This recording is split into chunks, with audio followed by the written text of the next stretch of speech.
Hi guys, and welcome back to another Tech Minds video. Now that was the sound of a new digital mode which is designed for use on ham radio. Now essentially it's a chat client. You can type text on your computer and then your radio transmits that text to other users. Now the application has been named as LongChat and it's been developed by Turkish ham Tango Alpha 2 Sierra Tango Oscar. Now this application is in its extreme early days, with only the essential features working, but it does appear to have great potential. Now, according to the technical brochure, which you can download, it uses a chirp-based encoding and it also has forward error correction.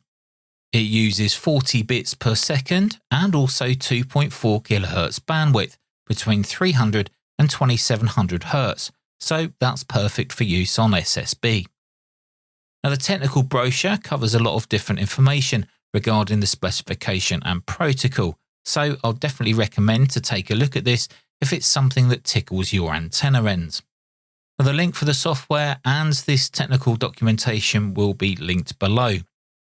Now, I tested this software on 6 meters with a fellow ham and friend, Jonathans M0JSX, who isn't a million miles away. But before I show you that brief contact, let me just walk you through the software. Now, the radio that I'll be using will be a Yaesu FT710, which has a USB socket on the back that can plug into my computer. Now, this provides a CAT control over serial, and it also provides a sound card audio in and out. So first we need to know the COM port that the radio has created. You can find this in your device manager. Yep, this application is just for Windows at the moment, so sorry you Linux and Mac guys. Now just click the settings icon on the top right and the settings page will open.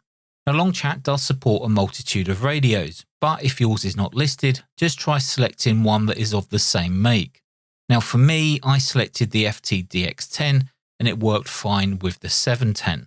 Then you need to select the COM port from the drop-down list, and then you need to select the sound in and sound out. Now these are the audio channels that are linked directly to the radio. Now, most modern radios have this option when plugged in via USB, and on some you do need to change the audio source on the radio itself. So consult your radio's manual for that information. Now, once those are set, just click Apply and OK, and then just press the Connect button. Now, if all is well, the frequency of the radio should now be shown in the LongChat window like this. And as you change the power or frequency, the LongChat window should update. Now this means it should be working as it should. Now this version is a later version than I used when I was having a chat with Jonathans M0JSX, so that's why it might look a little bit different when I show you the QSO, which happens to be right now.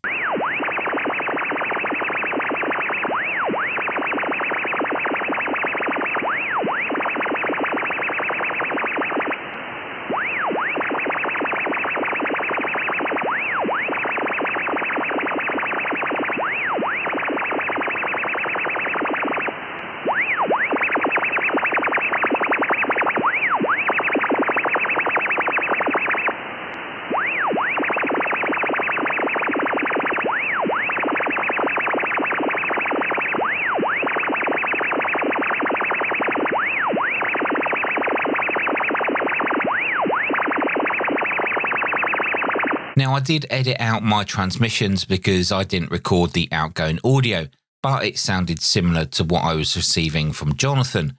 You can see there that the last message, in fact a couple of the messages, did appear to come across a little garbled.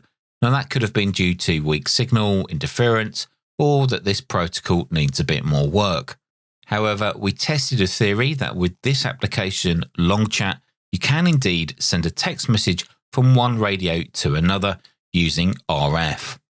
Now I would really like to see how well this works over HF, maybe intercontinental. So if you're up for giving this a try, and depending on which country you're in, let's arrange a chat over the air using LongChat.